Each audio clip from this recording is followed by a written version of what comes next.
Hello, everybody. Welcome into a Wednesday edition of the Computer America Show. A little bit of behind the scenes, as we always do for our live video streaming that you can see at computeramerica.com. Great show planned for you. Intel is here tonight in our first hour. Going to be talking about holiday shopping, buying a new PC, what's available, also different platforms, and also some different technologies that Intel has recently introduced.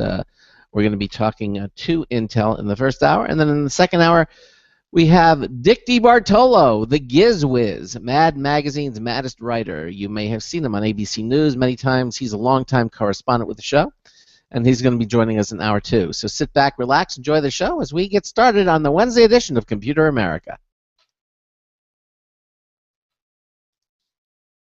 1 minute until showtime.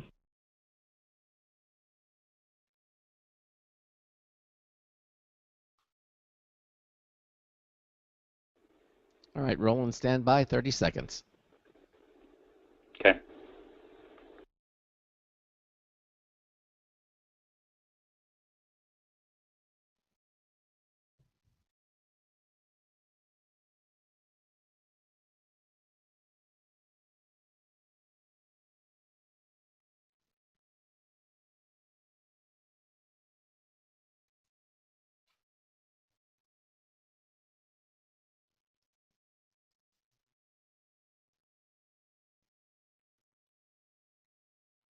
We're talking about Merlin in the chat room, Ben.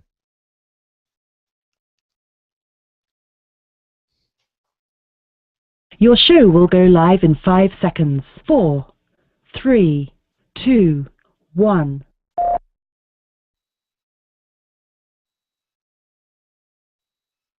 Broadcasting live, it's America's longest-running national radio talk show on computers, Computer America, hosted by national columnist Craig Crossman. Look for Craig's weekly column in your favorite newspaper. This show is being beamed nationwide at computeramerica.com. Keep it here for technology news, computer products, guest interviews, and your phone calls. You're listening to Computer America. Hello and welcome into the Computer America Show. It's the nation's longest-running, nationally syndicated radio talk show on computers. Computer America is heard around the world and coast to coast. And I'm your host, Craig Crossman. And I'm your co-host, Ben. And welcome into a Wednesday edition of the Computer America Show. I've got a great program planned for you tonight. In our first hour, we're going to have Intel is going to be here tonight. That's the holidays.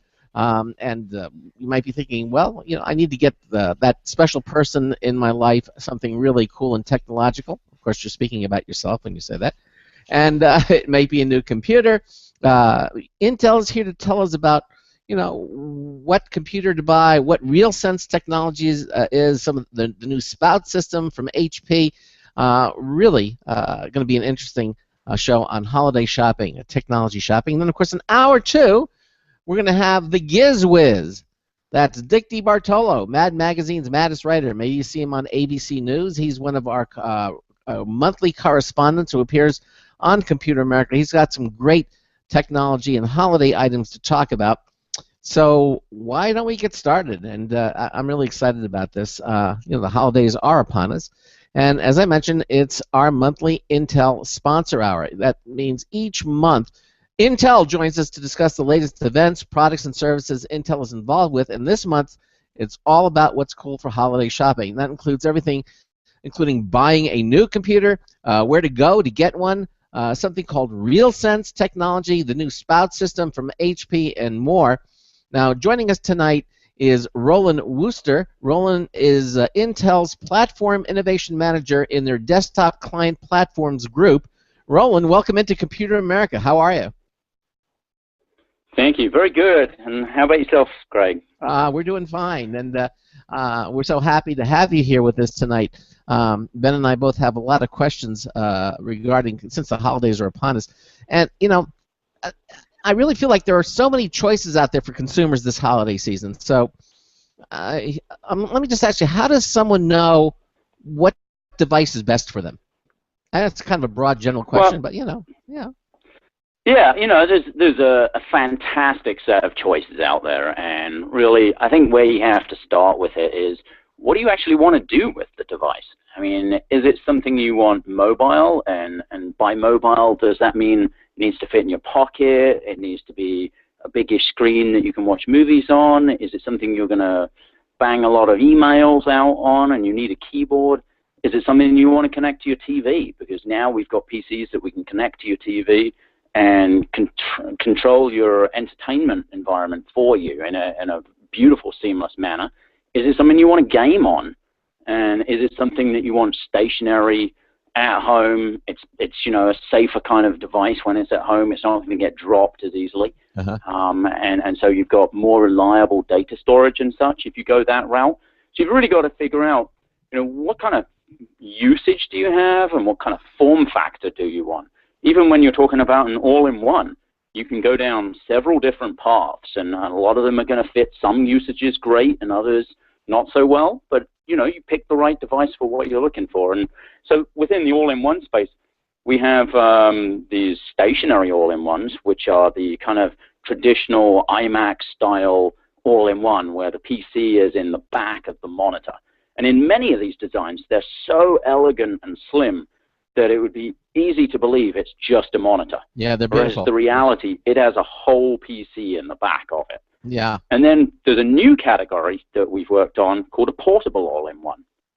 And that's like a giant tablet, so it's typically 18 to even 27 inches in size. And it's something that's battery operated, looks a little bit like a tablet, but it's a full Windows PC. And you can hook it into the dock, and you've got a full keyboard and all your kind of standard PC capabilities with it.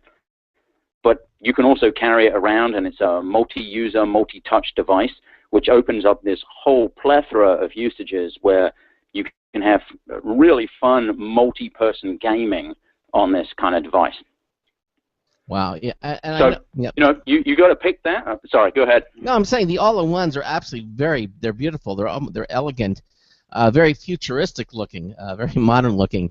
And of course, if you're tired of having a separate unit, a computer unit on the floor somewhere, these are certainly easy to use. They fit very easily in places where you wouldn't normally think of having a computer, whether it be in the kitchen or in the living room, something along those lines. Because in many cases they can also act as a TV, bringing in watching Netflix, that type of thing. So yeah, many people are using them as televisions, particularly in like dorm rooms and other spaces which might be a little bit space constrained, like a bedroom. And you can get a slightly larger all-in-one and use it as both your main PC and also a second TV or a TV in a dorm room. So a lot of great designs there. And the other thing, because it's all-in-one, other than the power cable, there's no big collection of cables at the back. So it's a very elegant rear to the design. So normally you wouldn't consider that very important, but if you're going to sit it in a kitchen where it might be sitting upright on a bar top somewhere where people can very visibly and easily see the back of it, having a device with no cables dragging out the back and such is a huge advantage to the aesthetics there. Yeah, we actually have an all-in-one, an HP that acts as a television in the kitchen, but at the same time you just tap it and it's a full Windows PC. It actually has a touch screen on it. Very innovative, very nice. The keyboard is wireless. The mouse is wireless. The keyboard actually slides underneath the unit when you're not using it. So it's really ideal for a higher traffic area, let's say in the kitchen. But because people can watch it, right, while you're cooking or you want to look up a recipe, it's very, very nice to have it in there. Yeah, some people have also used it for its moderate portability. I mean, if it's an all-in-one device, some of them come with a handle on the back to make it easier to move from one place in the house to another. And if the only thing you have to do is pull the power cable out, it's not that difficult to move it, right? Right. Unlike if you had a whole cabled solution, you've got to unplug 3 or 4 things, maybe half a dozen things, and then plug them all back and figure out which plugs to stick everything back in. So nice advantage if you want to be able to move it around the house occasionally. not trying to say a stationary all-in-one is all that portable. If you want something really portable, you go with a portable all-in-one. Of course. Or obviously a tablet or a two-in-one laptop solution. Now, Ben is I know you were in the dorms for a while when you were in college. Did you notice a lot of students there would have like all-in-one systems they would use as a TV and then combine it? I think you're. See, it was years ago that and my old self that I was in dorms, be about 3-4 years ago, and really honestly, all-in-ones, they weren't really a thing. I think the iMacs were like the first, kind of all-in-ones that we kind of saw, and back then not really. But I can tell you that that the dorm rooms, even though years go by, they don't grow. They don't get more floor space. So yeah, I'd go into people's dorm rooms and I'd see them, kind of have their game systems stacked on top of their TVs, stacked on top of their microwaves, stacked on top of their computers, stacked on, just like towering things of technology. So, the more you can cram into one piece of technology, the better off, in tight quarters you're going to be. Yeah, especially if it's all sitting on top of a microwave. Yeah, exactly. So, Roland, let me ask you from experience. I know that Intel processors make a difference in the device. I mean, all the computers that I use all have Intel processors inside, and Ben, same way. Can you please explain the benefits of an Intel processor for our listeners? I know you're with Intel, but still, why don't you just explain to why it makes a lot of sense? Yeah, that's pretty easy, actually. I mean, the first thing to recognize is that not all cores are equal. And what I mean by that is, you'll see a lot of devices out there that are quad-core devices. And all that means is they have 4 compute cores, right? We have 4 compute cores, but for the same frequency, our compute cores do a lot more calculation than a quad core that you would find in a phone or a tablet or many of our competitors' products. And beyond that, the frequency at which these cores operate at, we have a far greater range and yield a lot more performance that way as well. So typically you might see in a handheld device, the frequency might be in the 1 gigahertz range.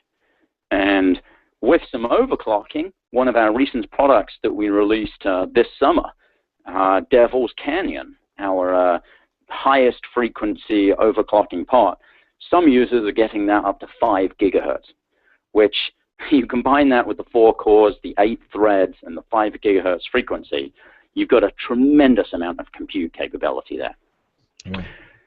We also have other cores and solutions that we launched later in the year, September timeframe. We launched a Haswell Extreme Edition CPU, which is an 8-core CPU, 16 threads. This is the first time Intel has launched a 8-core, 16-thread CPU for desktop client platforms. Previously, we had that kind of capability in the server space, but this is the first time we've brought it to the desktop, and it provides a big step up in performance and a lot of opportunities with high-end gaming and high-end video content creation, photo editing work, and dramatic performance improvements in those kind of applications. Also, a lot of what we've really focused on for the last, 5 to 10 years, I suppose, is energy efficiency. And what you'll see there is, even though we have massively powerful compute, when it's not doing a lot of work, it can drop the frequency down to low frequency levels and save tons of power. And for a battery-operated device, this is obviously very good. This will provide you a longer battery life. But even for a desktop PC, by clocking down the frequency while the CPU is not doing much work, you save a ton of power. It stays cooler as well. There's less noise from the device. It's a very efficient kind of compute environment we have produced now. It's also the industry standard for components. I mean, if you buy an Intel platform, that's the platform that anybody who's building a printer or a hard drive or a memory stick or a camera, that's what they've tested against. So you have a much, much better faith that when you buy this device and you buy peripherals and you plug them in, it's all going to work because that's what the peripheral manufacturers have tested against. Right. Well, obviously, the name Intel itself it speaks for itself, and as I said, I just feel comfortable. All my computers that we have here in the Crossman household use the Intel processor. Can you talk a little about the variety of different Intel-based products in the desktop space? Yeah, and there's actually this growth of a new couple of segments that we didn't have even 2 years ago. So we now really have 5 categories that I would split it into. The first, let's talk about the portable all-in-one. This is new as of the last couple of years. So many people haven't even seen these. These are the battery-operated large-screen all-in-ones that you can tote around the house, take away with you in the car. And it's a large Windows-based tablet-type solution, but it has the full PC capability. There's a stationary all-in-one, which is like your iMac design that, like you mentioned, started maybe 4 or 5 years ago, and that volume has really started to ramp. And we're seeing stationary all-in-ones from a lot of different providers. There's a great Lenovo solution, the B5030, that has a RealSense camera built in. There's the HP Envy Recline. These are nice 23 and sometimes 27-inch screens that will lay flat and have a RealSense camera in, and we can talk about the RealSense camera in a moment. There's also mini computers. So this is a totally new category, and these are tiny little compute boxes. They're kind of the size of a box of chocolates, really. Yeah. And what this and our kind of specification at Intel for what we classify as a mini computer is something that's 3 liters or below. And to put this in perspective, a large tower chassis would be 50 liters. So going from 50 liters down to 3 is a complete game changer on where you can put this box. You no longer have to allocate a big space for it. Some people are in the business space. They're buying these to Velcro on the back of a television and use it as a display in the airports and such. So all of those digital displays that you see at the airports, they're often using these mini boxes stuck on the back with Velcro or whatever, and then running devices. We see it in small business environments like doctors' offices where they need a computer in the room. They have this tiny little box, and that's the mini PC.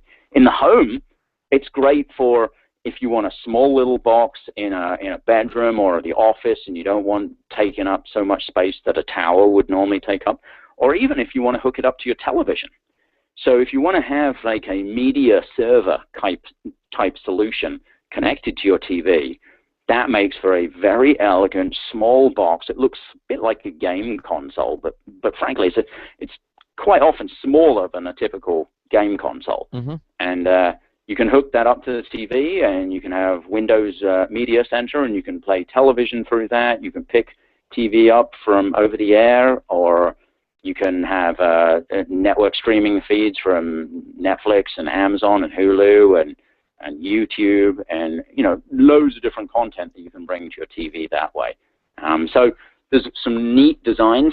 Gigabyte, who is a motherboard manufacturer originally, they still make motherboards, but they've come out with a really interesting design called the Bricks, and they have a variety of different designs, some with discrete graphics built in, so if you want to use it for higher-end gaming, then you can use it for that purpose. Asus, also another big motherboard manufacturer, have brought out the EEE box, which is another similar kind of solution. And these are very, very flexible, capable solutions that can be used anywhere. And it's kind of like the power of a mid-range tower, but in a much, much smaller box. Then the next category is your enthusiast tower. Now, this isn't your old beige box. This is a very nice cutting-edge kind of gaming or photography, video editing type of box. And this is where you would find our K SKUs. So we have a branding on our CPUs where we have a K on the CPUs that are unlocked, and that the end user at home can go and overclock. So what you would do is you'd get this K SKU CPU, you would optionally, if you wanted, buy a bigger heatsink for the CPU. The standard heatsink will overclock a little bit, but if you buy a bigger heatsink, then you can take it further.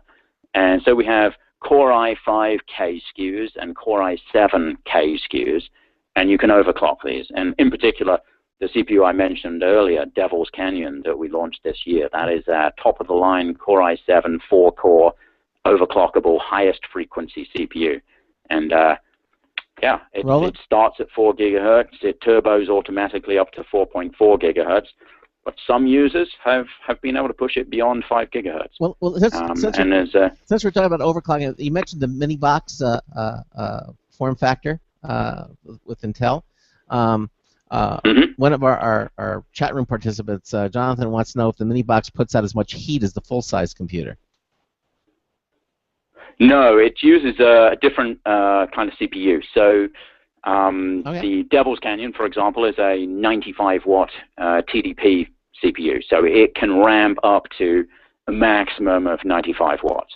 The CPUs that are used in the mini boxes, depends on which mini box you're talking about, because there's obviously so many choices, and different vendors have chosen different CPUs. But many of the CPUs are in the range of 35 watts. So the maximum power the CPU is going to consume is 35 watts. And what we're often seeing in the mini boxes is, unlike a typical tower, and a moderate tower that doesn't have a big graphics card, might have a power supply that's 250, 300, 350 watts for the power supply. The typical power supply you might find in a mini box is only 75 watts. So it consumes a lot less power. It's much quieter because it doesn't need as many fans cooling it, and it's a lot more energy efficient. So if it's something that you're going to leave switched on all the time, in particular, I built a media PC for my television, which I leave switched on 24/7, because I also use it as a file server, and I can access this over the web or with any of the other computers in my house. And so it's on all the time, and I wanted something energy efficient. And that's exactly what these mini boxes can do for you. Now, for those of you who are fans or watch the show The Big Bang Theory, you'll know who Jim Parsons is. And I've seen Intel's fun new TV ads with Jim Parsons that focus on RealSense technology. What's in Intel RealSense technology, Roland? So you should be familiar with a traditional web camera, right? So you've got a little web camera built into your laptop, or maybe you've bought one and stuck it on top of your monitor to use with your desktop PC. And you can use this for just video conferencing. And that's your typical just RGB color-based camera. What the RealSense camera is it takes that a massive step forwards. It adds a three-dimensional capability to the camera. So in addition to capturing video data that you would use for video conferencing, it is also able to accurately determine the distance at which all the objects are. So because it's blending this video data plus this three-dimensional mapping, it's able to build accurate 3D models in the PC. Okay, so you can hold. So I can see it. So you can hold up an object in front of the camera, rotate the object, and scan it into the computer. All right. Well, give us an example, our listening audience an example how RealSense might be used. I think it's just starting to do that, but give us a specific example. Yeah. So okay. So let's say you've got something in your hand and you hold it up in front of the camera, and you can scan this object into the PC, and then within the PC you can use software to manipulate or modify or change that 3D model. And then, if you have a 3D printer, you can obviously print out what you've created. And we're seeing this growth of business with 3D printers hooked up to solutions like this that you capture the data. And one of the things I've seen that I thought really kind of interesting was a lot of brides and grooms now have a cake topper at their wedding that is a model of them. And what they've done is they've gone and they've got themselves a 3D scan, often a full body scan of he's wearing his tuxedo or suit, and she's wearing her whole gown, and there's this 3D model made of them, scanned in and then printed as a plastic cake topper. Yeah. And so, I mean, you've got those kind of applications. You've got kind of bobblehead things I've seen before. But you can scan any 3D object. I mean, this is often, the first thing you might think of is engineering applications where you could scan something, model it, put it in front of the computer, and then remodel it and make some modifications and changes to it, and use that for quick prototyping and design.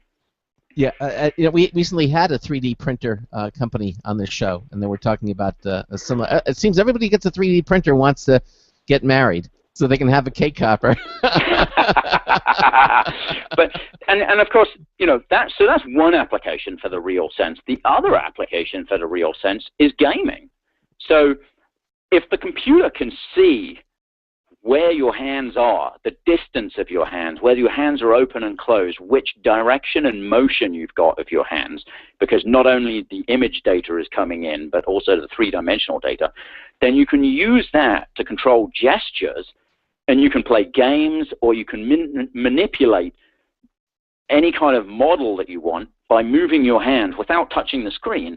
You can be manipulating things onto the screen just with hand gestures in front. And so there's some really neat games. I mean, take Angry Birds, for example. This is a perfect example. You've got Angry Birds, which is a very two-dimensional game, right? You're flicking the birds from the left to the right, and it's going across the screen. So there's games where you have like a slingshot type of catapult, and you're loading a rock into the catapult, and you pull, or a slingshot rather, and you pull the slingshot back. And so it's watching your hand, and as you pull your hand back, it's stretching this, and then you fire these rocks off in 3 dimensions off onto this object. And so there's a lot of interesting things. And this is at early stages at this point, and the game developers are just starting to ramp on this and build applications and usages for this beyond the engineering kind of avenue. So there's kind of 2 directions this is going. Well, it really does sound fascinating. We're coming up to our break, but I want to get this next question into you. I know I was watching the Jimmy Kimmel show recently, and they demonstrated this new spout system from HP. What can you kind of describe that for our listeners? Yeah, the Sprout. This is really to a very large degree what I've been describing. This is a HP solution using the RealSense camera, and it also has a DLP projector. So it's scanning objects, and it's also able to project things out onto the table and the surface in front of you. So there's a whole new creative capability of scanning and then outputting and having your screen and displaying things as well in areas in front of you. And then you can touch those, and it will interact with the objects that it's projecting onto the table. So a lot of new capabilities, and it's going to be very interesting to see the software ecosystem for this. And we see that on the Sprout system from HP, that they have this now as well? Yeah. Yeah, exactly. Yeah. Very, very cool. Now, Intel has been, doing some fantastic changes in the computing space. So what are some of the latest products that consumers should consider this holiday season, in time for the season? Yeah, I mean, the really newest things in the computing environment, because across our entire platform, we've updated the CPUs this year and every year prior to that. So everything is now significantly faster and better than it was before, and the difference between a PC now versus a PC from 5 years ago is actually quite tremendous. When you experience the difference, you'll be surprised. But the kind of particular things that are very, very new, if you wanted to go out Christmas shopping for something that somebody has almost certainly not seen before and wanted to go look for those kind of devices, I would say the first of those would be the 2-in-1 PCs and detachables. So there's a new variety of laptops, our Ultrabook line, which is a super thin, lightweight laptop design. And some of these you can detach the screen. So you have a standard clamshell design where you have, your traditional laptop if you've got a screen in front and a keyboard on the table. But you can tear it apart, and then you just walk away with the screen piece of it, and that's a detachable tablet.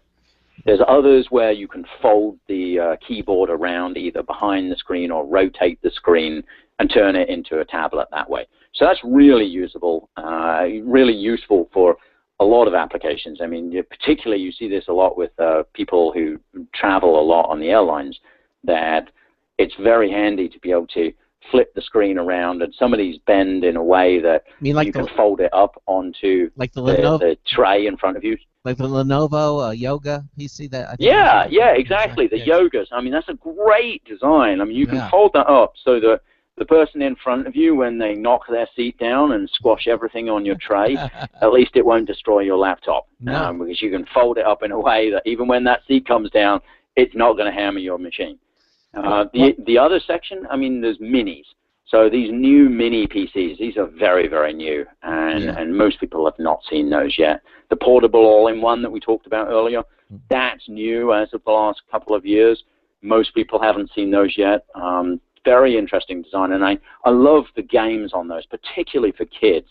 There's a whole list of games, and we can talk about the games that come with this. There's a software bundle we can talk about. All right, well, wait. We'll tell you what, we're at the bottom of the hour, so I want to let you do that. Hold on to that thought, and also I want to talk a little bit over the past couple of years. We've seen the shift of consumers, purchasing tablets over PCs. And I want to will people ever stop buying PCs? I don't think they will, but I'm kind of curious as to what Intel views are on that, all right? We'll get back to it just in a minute. You're listening to the Computer America Show on the Blog Talk Radio Network, on the Boost Radio Network, and on the IRN Radio Network. Ben and I are talking to Roland Wooster, who is Intel's Platform Innovation Manager in their Desktop Client Platforms Group. We'll continue on with him in this, our Intel Sponsor Hour. We'll be right back. Stay with us.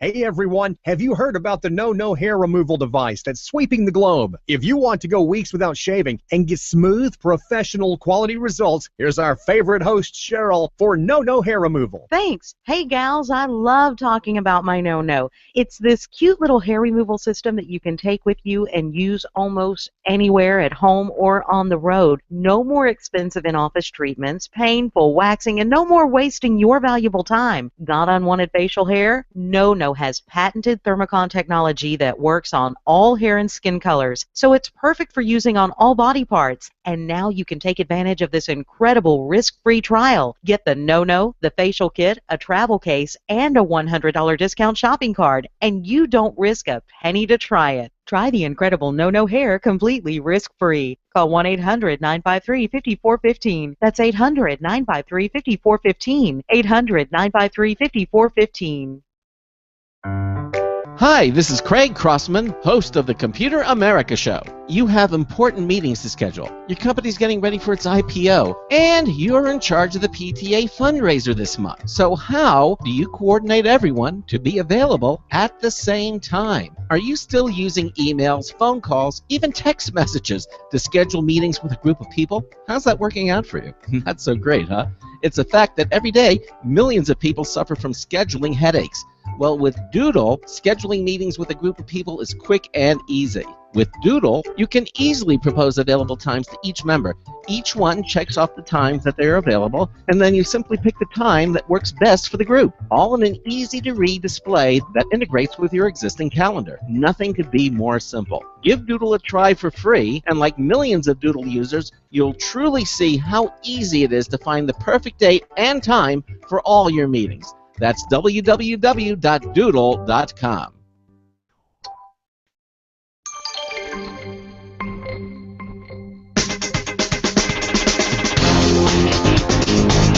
Oh, there you are. This is Marty Winston with a News Tips Bulletin Review for Computer America, and this time, the DeGauss Dual Driver Hi-Fi Earphones. DeGauss Labs has a lot of nerve labeling their dual driver earphones for Android as Hi-Fi, so it's a really good thing that these are the very best sounding in-ear instruments we can ever remember hearing.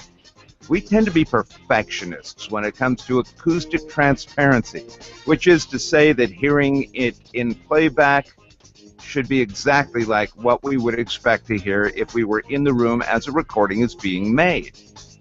Others of the in-ear ilk we've thought better than most tended to do their best work at mid-range tones and up, as we and acoustic physics might expect from a transducer small enough to fit in an ear. But some louse at the Gauss is confusing the heck out of us with the kind of performance that reproduces the leftmost keys on the piano, the sounds of the bass, and the thump of the bass drum as if we were listening to room-size monitoring gear.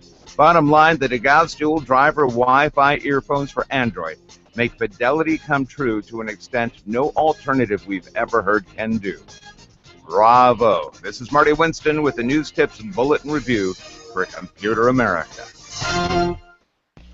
Welcome back to the Computer America Show. It's 33 minutes past the hour. That was Marty Winston with a News Tip Bulletin Review.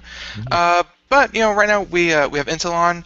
Mr. Roland Wooster here joins us, and we're talking all about Intel. And before we get back to the question that we kind of had to cut you off with at the bottom of the hour, Craig didn't give me enough time to gush. It's just that gaming computers and processors and how fast they can go, and high power graphics cards. High power computing is one of my favorite, and the fact that you have double scanning that can go up to 5 gigahertz, overclocked. And of course, that's going to take some extreme cooling, gear to get it up that high safely. But I mean, I remember it was just not even a year and a half ago that was like the top end of the processor Olympics.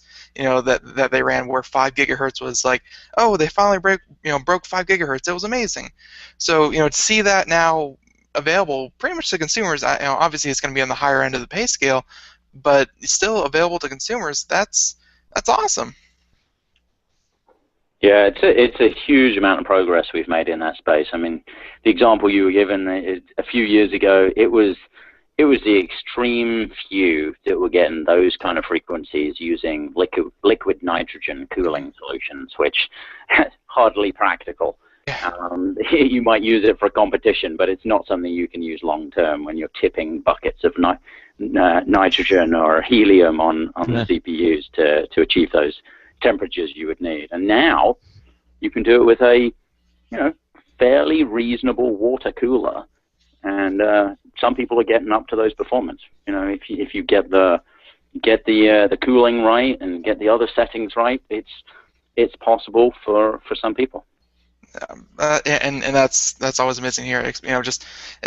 Another year from now, 6 gigahertz, 2, 3, 4. It's gonna, Intel is always bringing us, that they always have that great mid-range. They always have just what everyone needs, but they also love to push it. Push the envelope, which I really like. Yeah, I mean, we've been looking at in one of my test labs. We have a series of machines that we've been looking at performance benchmarks, and we have solutions that start $300-ish, $400, and it's better than a game console at that price point. So it competes very, very well with what you would get on a game console, and it provides a better than console gaming experience. Yes, also a full PC capability, all the way up to the most incredible 12K gaming, where you have the most extreme system, fully loaded with everything possible, and you hook up 3 4K monitors for a 12K 12K experience. And that's something we've been showing at a number of shows. Ben would never gaming event. Ben would never leave the home if he had something like that. Well, you could probably render the outside world using that kind of equipment, so why would you?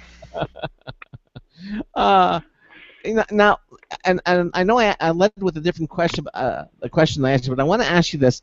I mean, the holidays are pretty much here, and last month we talked with Intel about Best Buy and their cool Intel Experience Zone, and I'll actually talk a little bit about that. But are the holidays a good time to buy, and what are the benefits of getting a new PC, other than the obvious, I would guess? Yeah, you know, it's a great time to get a new PC. We've improved the performance dramatically. What you would get now versus what you might have from a PC that was 5 years ago, there'll be an SSD that radically changes the performance of storage. So your boot up time, your launching of applications, just general usage. In fact, it's most revealing when you've gone to an SSD-based PC, got familiar with it, and then you go back to the old hard drive-based PC, and you can't believe how slow it is. It feels like it's broken. It's just incredible, the difference. And then the processors. I mean, the performance difference between a PC, we've sped up the performance of the PC 20x in the last 10 years. So, you know, depending how old your PC is, it's taken a lot longer for you to do some tasks that now you could do so much more. I mean, do what you're doing now faster, and a whole new set of usages open up with these new PCs and the new devices and capabilities built into the PCs now. So obviously the holidays are a good time to buy, especially when everything is focused on entertainment. Yeah, I mean, the sales are just incredible this year. I was looking at 4K monitors, and I saw Microsoft Store was selling 4K monitors down at $299. Unbelievable. Which is unbelievable. An absolutely incredible price. I mean, this time last year, it was $3,500 for the cheapest monitor, Thanksgiving last year. If you could even get one. Even if it's not the same monitor, but it is a 4K monitor for $300. Wow, that's something. Now, a lot of this you can see at the Intel Experience Zone, and I know that's at Best Buy. And why don't you tell us a little bit about that? Yeah, so Best Buy, and within Best Buy, they have mini stores within the store. So there's a kind of Intel store within the Best Buys, and it's the Intel Experience Center, and Intel Experience Zone, rather. And within there, you'll see some of our latest, newest form factors and designs from some of the vendors that I've been talking about today. So you'll see some of the portable all-in-ones, some of the most elegant stationary all-in-ones, and you'll see, you know, and you'll be able to try out the software and see the new usage having a touch screen and what that means to the end user and what you can do with that, and try out the RealSense camera and see how that can interact in games and other applications. So it's a great place to go, have a look at these devices, check out the performance of these, and just see what you're missing currently and what's available. And while you're at the prices of these devices have just come down. I mean, take the stationary all-in-ones, for example. The cheapest stationary all-in-one, I think, last year was about $450. Now you can get for $350. Right. And the portable all-in-ones, that started at $800 last year. Yeah. We're now seeing designs for $500. Well, so there's a lot has happened in the last year. Yeah, well, I noticed that Intel is offering a software starter pack when you purchase a PC at Best Buy in this Experience Zone. So what do consumers get with the software starter pack, and when does it make sense to buy one? Yeah, that's right. You know, I want to dispel the myth, or at least my prejudicial assumption that I thought of the software pack when I bought a laptop last year. I mean, I remember from previous, you would buy a PC, it would be cluttered with junkware on it, and then you really didn't want it. But the software pack we're talking about here with Best Buy has an amazing collection of software. I mean, it's worth hundreds of dollars, this software pack, and comes with some really impressive game titles, and they're different kinds of games. I mean, there's World of Warcraft, there's Trine 2, there's a number of kids-based games as well. So for some, particularly for the touch-based devices, there's these multi-user, multi-touch games. And so there's board games as well. So there's some educational games that come for younger kids. The Scholastic I Spy Challenger, for example, and then the Snowflake package. That's 20 games in that one pack. that you get, and it's all touch-based games for multi-user touch. So you can play with multiple people sitting around a portable all-in-one that's laying flat on the table, and you can have 2 or 4 players sitting on the sides of the all-in-one playing a game together. There's also professional kind of content creation software. So there's a Cyberlink set of software. There's a Power Director, which is their video editing tool. There's Photo Director, which is a high-end photo editing tool. Hasbro has a couple of applications. Risk, so the board game Risk, the battling across the world game, and Scrabble as well. And then really neat app that was in last year's package as well is the Stage Light, though this is the next generation version of that. This is a wonderful music creation application. So you use the touch screen of the portable all-in-one as a drum kit or a keyboard or a set of strings on a guitar, and you can create all these musical notes, and then you can go in and edit it. So you can build up a very, very powerful tool to build up music. I had a lot of fun with that last year. Now we keep kind of going back to gaming a lot, and obviously it's a holiday, so that's a wonderful thing. So let's talk a little bit more about PC gaming. I mean, there's a lot of gamers out there, right? And what do you think drives the gamers back to the PC? Truly, I think it's the flexibility. If you go to the PC, there's such an enormous open space of you can go get the AAA game titles. You can go buy those, install from any brand and go get that. There are free-to-play games. There are massive network games. So you've just got so much more choice than what you would have on a console. And the performance of the systems, like I was mentioning, I mean, we have in our test lab, we've built up a PC for under $400 that beats the performance of any of the game consoles. Really? And if you go beyond that, we have extreme high-end systems that we've built up that all the way up to $8,000. And the gaming experience on something like that is jaw-dropping. The resolution, the frame rate, just the ultra-realistic capabilities of gaming at that level is just amazing. Hey, so Roland, with a PC, you've got so much choice. What could I do to get you to send one of those to Ben? Firstborns are available. Yeah, they're all busy, those ones. Oh my God. Yeah. So go ahead. And the other benefit with a PC and particularly in the desktop tower kind of form factor is you buy it, you play some games on it, some new games come out and they're a bit more demanding. You can always go in and change a few of the components. I mean, so you get good value for money that way, because if you're willing to tinker a little bit and open up the chassis and pull some parts out and put some new parts in, you can replace parts of the computer and speed up whatever you need for the new application you want to try and run. Wow. I mean, because obviously that's one thing they don't really get with the all-in-one PCs. When you get the towers, you really can tinker. I mean, you really can get your hands in there and do all kinds of things.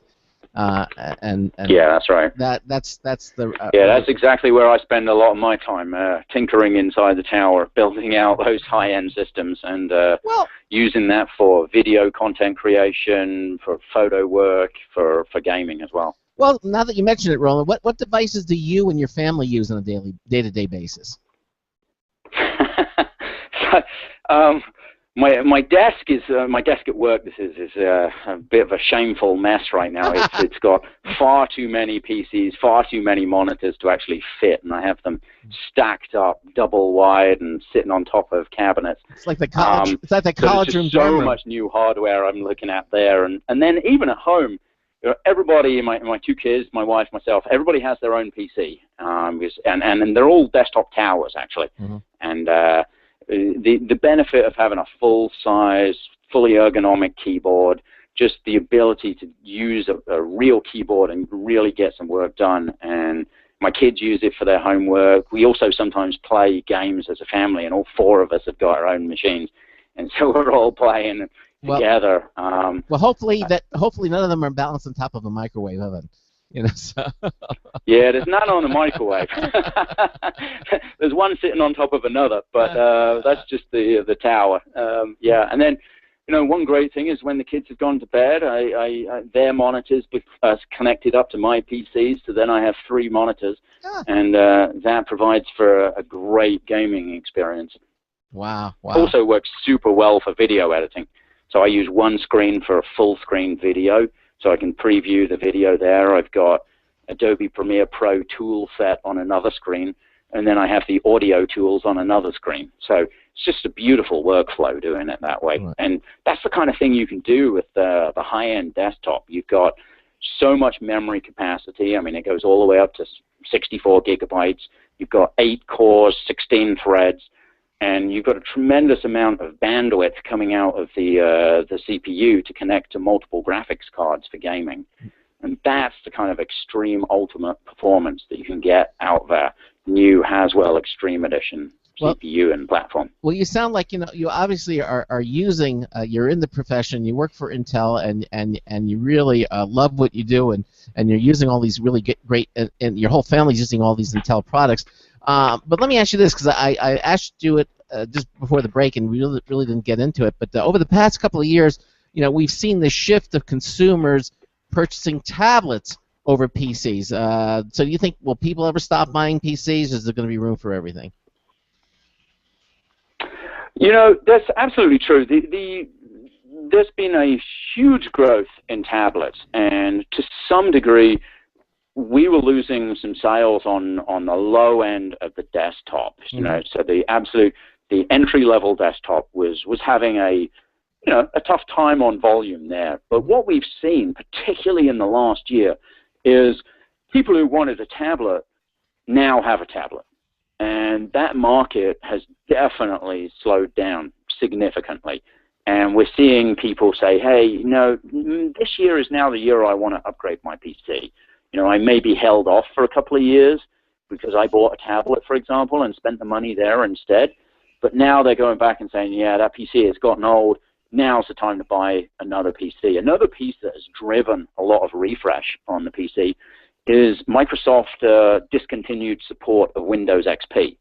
So what that means is anybody who's still using Windows XP now doesn't get virus patches and security updates.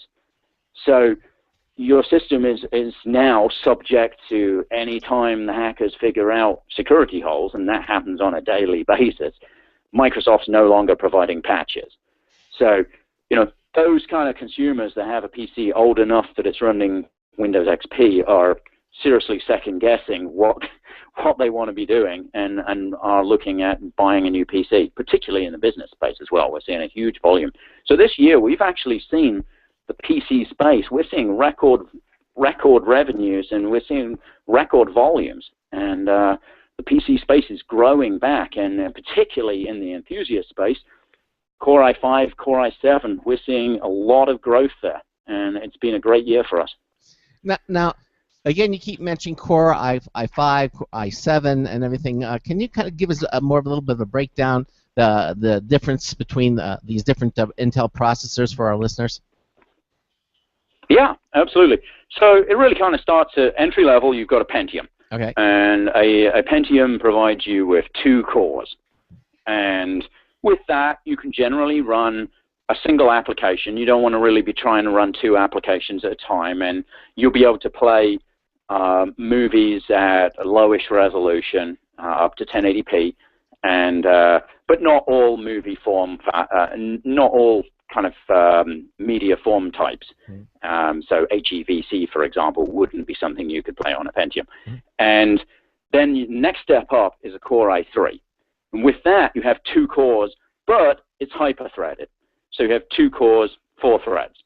And with that, you've got an extra significant amount of compute. I mean, 50% more performance, for example. And so you can run a lot more applications. And you start also getting hardware acceleration on video playback. So some of the more demanding, higher quality video formats, they will play on your Core i3.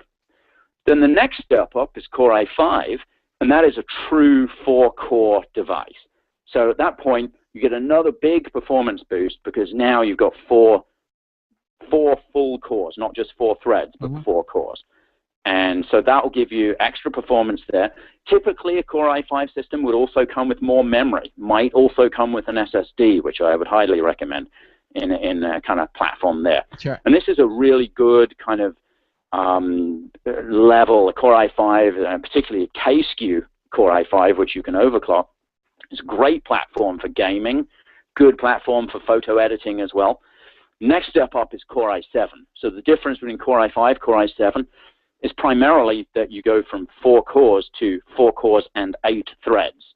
So you get the benefit of hyper-threading. So you get 8 threads. When you log into Windows, it actually looks to Windows like it's got 8 cores, although what it really is 4 cores, 8 threads. And that is what I would recommend for photo work, video editing work, and if you're a higher-end gamer and you want the best gaming platform, that's your Devil's Canyon platform. The next step up for that is actually a platform change. So it's a different motherboard, different chipset, basically a different platform, and that's what we call our high-end desktop. And the high-end desktop is the X99 motherboard and chipset design.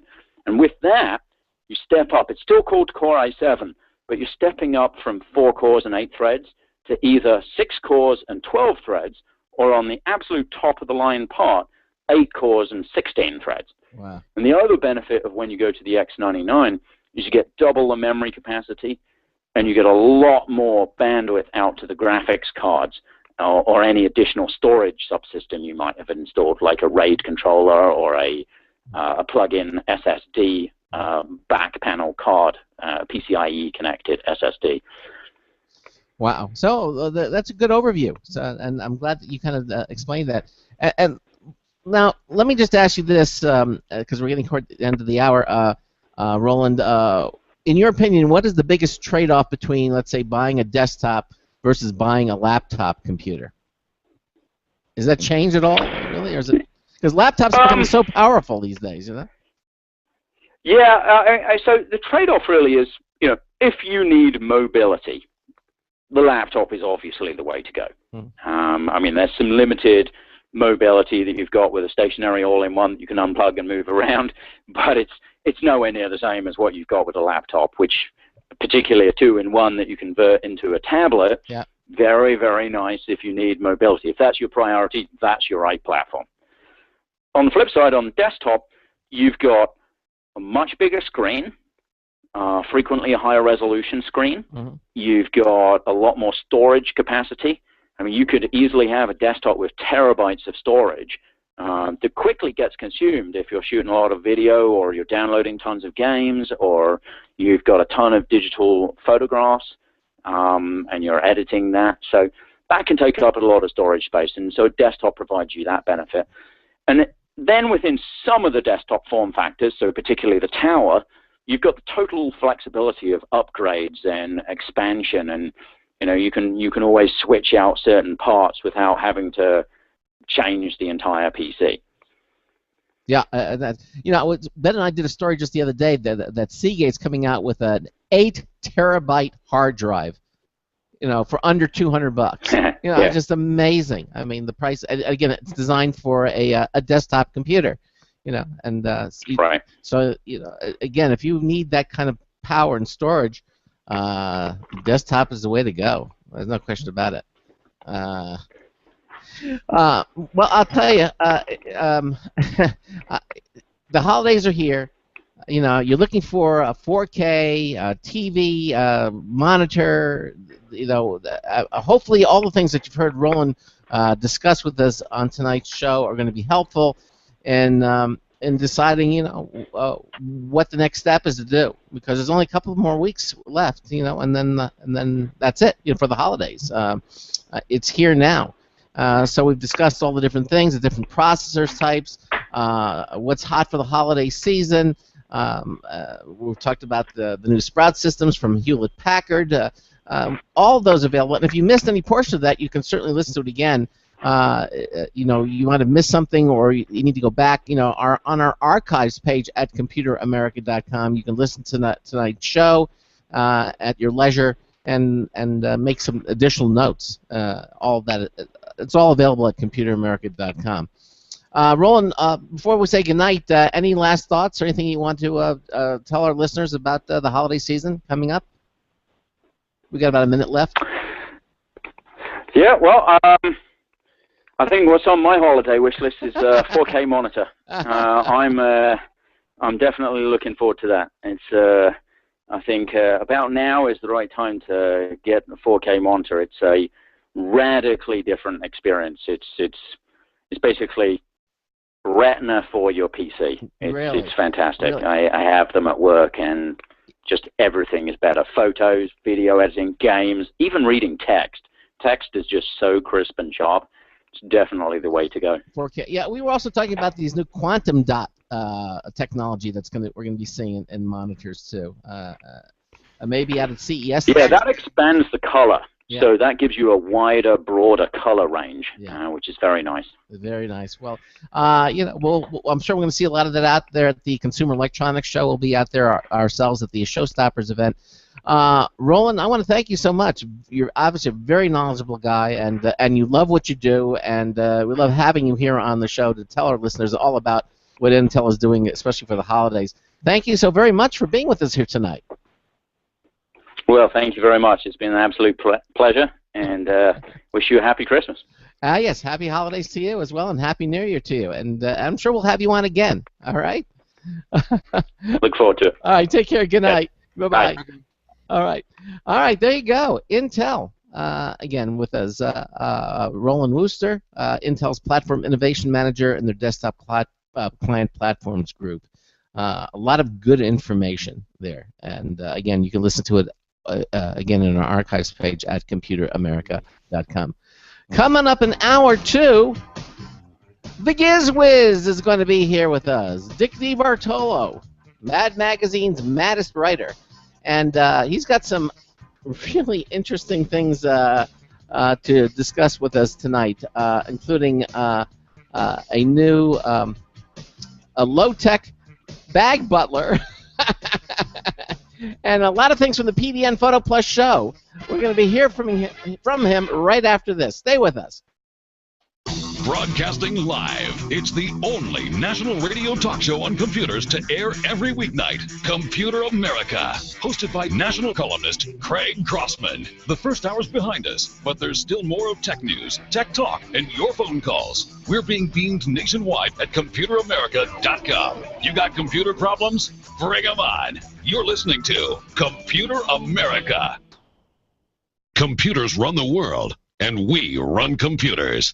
Call us or send us an email to live@computeramerica.com. Hello and welcome into hour 2 of the nation's longest-running, nationally syndicated radio talk show on computers. This is the Computer America Show, and I'm your host, Craig Crossman. And I'm your co-host, Ben. You were really quiet in the first hour, Ben. Well, There was so much to go through. You made me interrupt every 2 seconds, say, "Oh man, I really like how you do that." Well, Intel was here. Roland Wooster, again, thank to him. Big thanks to him for being with us here on our first hour of the show, talking about holiday gift items that Intel, have Intel processors inside, and we talked about a whole bunch of different things, including the experience zone, the Intel Experience Zone that you can see now in Best Buys, and you can go and try these things out for yourself. And thanks to them for being with us here on tonight's show. So, anything else you want to talk about before we introduce our next guest? Ben? Oh, nope. No. Okay, well. I was thinking, I'm like, no. No. Well, of course, he's known as the GizWiz, as well as being Mad Magazine's maddest writer. Dick DeBartolo is mad about gadgets, and he's here to share some of them with us tonight. He's an official Computer America correspondent who appears here on, it's usually the last Wednesday Madness every month, but this is a short month for us, so he is able to be with us tonight. Dick, welcome into Computer America. How the heck are you? I'm good. How about you guys? Wow, I keep seeing on ABC News. my wife turns and says, there's Dick. And then You guys are late night people. oh, yeah, we are. We keep seeing you. You keep appearing on the shows. And I said, yeah, I said, I've known this for years. I see him all the time. But evidently she seen you over multiple times. Evidently she was watching the ABC News and saw you there and just caught you over. And I said, yeah. Oh yeah. And then after it's on ABC World News Now, it goes over to abcnews.com. So There you can you always go. You can see. Exactly. So and you can see all the different things. Now with Dick tonight, Actually, I was also on ABC as well. you were? What were you Yeah. doing? What were you Oh, doing? I was doing 90 in a 35. It was local news, of course, local, not national. Okay. But you can follow along with what we're talking about here tonight, and it's really easy. If you go to the Computer America website and you click on our show notes page, you'll see tonight's show, 1217, and you'll see a link there.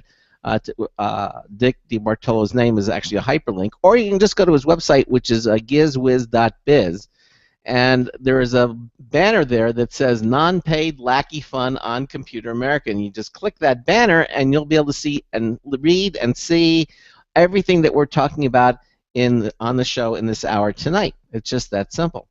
So let's start out. Now this is you start with the first thing.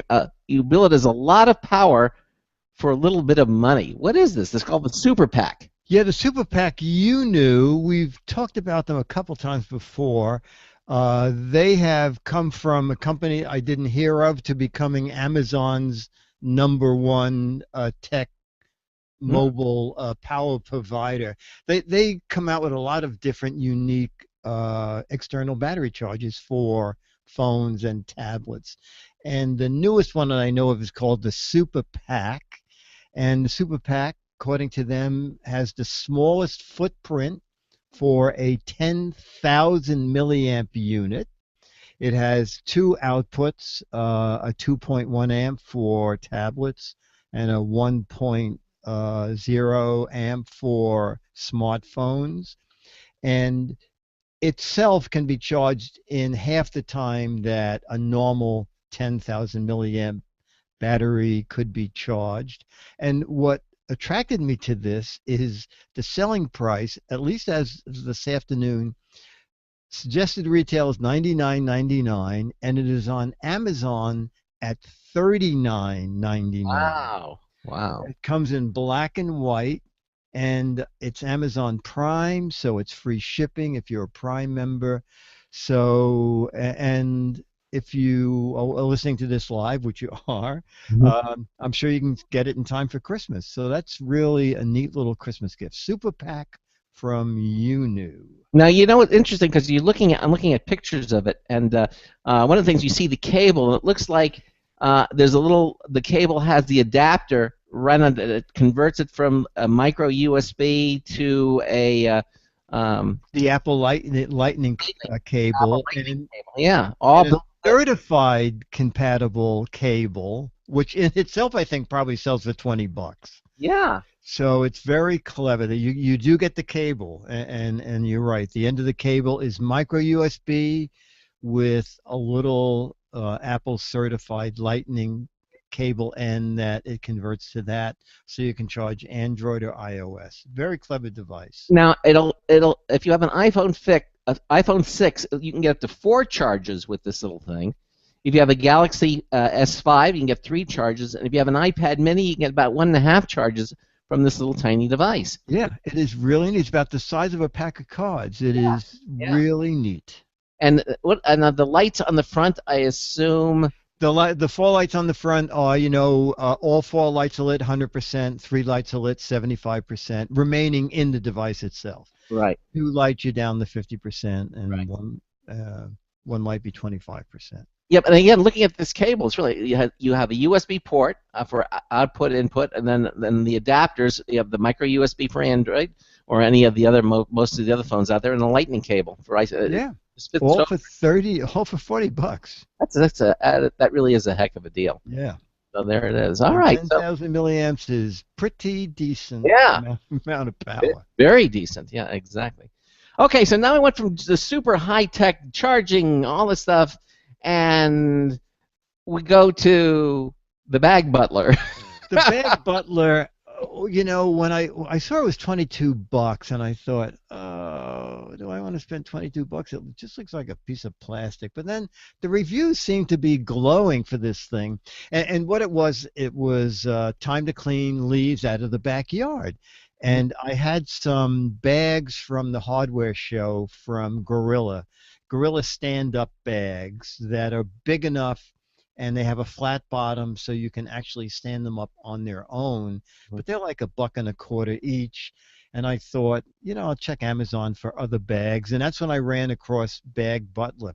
And what it is, it's a plastic device that seems to have some sort of a spring action in the base of it. So what you do is you get one of those plastic bags, you open it up enough to put Bag Butler in, kind of folded, it's a trifold, kind of folded up, and when you let the Bag Butler go, it springs open, and it makes the bag become more like a trash bin. It's sort of like it's a U-shaped kind of. Yes, exactly. And so any bag becomes a stand-up bag, but what's neat is one side of Bag Butler is sloped so that you can lay the bag down and actually sweep the leaves into it. Yeah. And then when the bag is full of leaves, you just slide the Bag Butler out and do it with another bag. So it turned out I really like it a lot. And it's $22. $22. Well, okay. Yeah. It's like one of those products you see on late night TV, but then you buy it and you're like, all right, this works. Yeah, it does. Absolutely. Yeah, most of the things on late night TV I found doesn't work, but this I did like. Yeah, and it's low tech, and you can get it on Amazon if you want to. Exactly. And again, we have all the links are right there at GizWiz.biz. And again, just click the Computer America non-paid lackey fund on Computer America, and you can see everything we're talking about, and all the links are there for you. All right, now you went to the PDN Photo Plus show. What is the PDN Photo Plus show? Well, you know, it is a show that leans toward professional photographers. Mm-hmm. The first time I went, fortunately, at least from my standpoint, it's getting to have a lot more consumer stuff. The first time I went to the show, like, they had a lot of printers there, but they were printers that could print, you know, 30 by 40-foot pictures. Yeah. And they had an entire wedding section for professional wedding photographers. Right. But now it is opening up more to general interest gadgets. And there I found a couple of gadgets. One of them, actually a couple of them, are from Joby. Do you know Joby? Joby, we first learned about Joby with the Gorilla Pod arm. I remember that. Yes. Remember that? It's a tripod made out of like little beads that are bendable, and the object here is you mount your camera on it, and then you could bend the Gorilla Pod arm around a branch, around the back of a bench, so you could have a tripod where a standing tripod wouldn't work.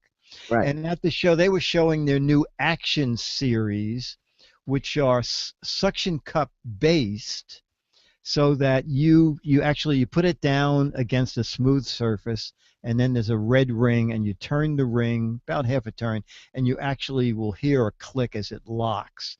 And then at the show, I could almost pick up the podium that they were showing it on without this thing coming loose. Certainly strong enough to hold whatever device is at the end of it. Exactly. And on their website, they show a motorcycle riding, I think they reached 120 miles an hour with the Joby suction cup device, holding a GoPro onto the side of the motorcycle fender and doing a really nice job of smoothing out.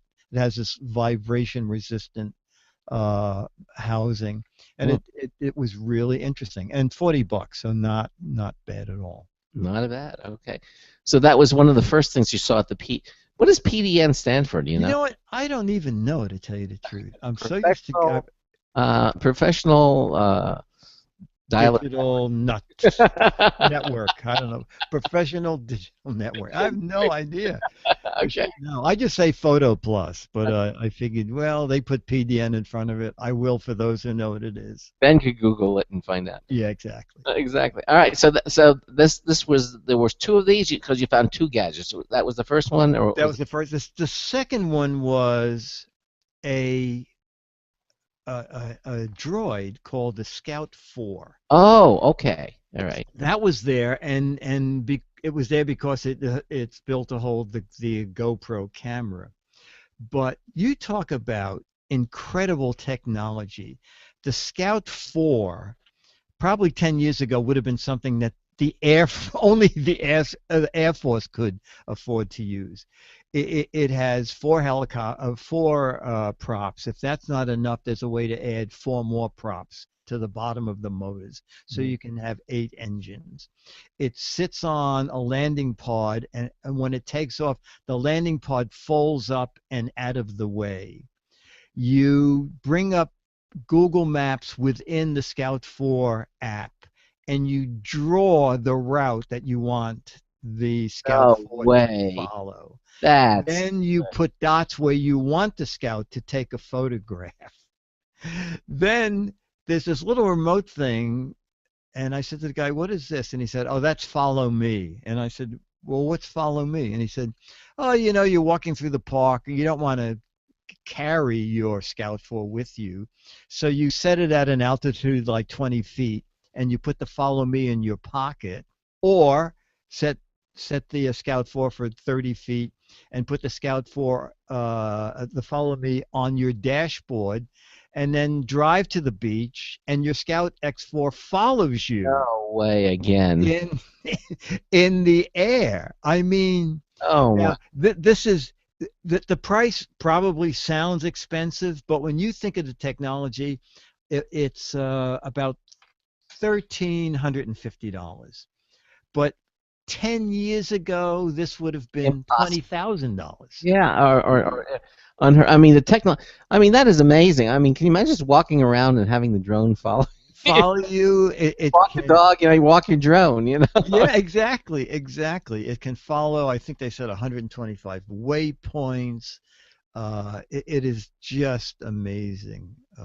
The Scout X4, the company that makes it is called Walkera. Now it's Walkera. It's a quadcopter, so it's got 4 blades. 4 blades, but as I said, there you can attach 4 blades to the bottom of the those. Why would you want to do that? I mean, I have no idea. Just to impress people. You got a quadcopter. I got an octocopter. Octocopter, yeah, it'd be an octocopter. Octocopter. Does it give it? It gives it more lift, or it gives it more stability? I have no idea. I don't know. Ben, you have a thought? Yeah, probably more stability. Just you don't have you're generating lift not from 4 points, but from however many points. It'd be smooth it out, right? Yeah. Yeah. I wonder if that eats into the battery life. Probably does, because you're certainly putting more of a load on the motor. But it looks pretty good. Yeah, but for $1,340, yeah, $1,340. I think if they're trying to sell a product for almost $1,400, I think battery life came up at some point, so I wouldn't worry about that.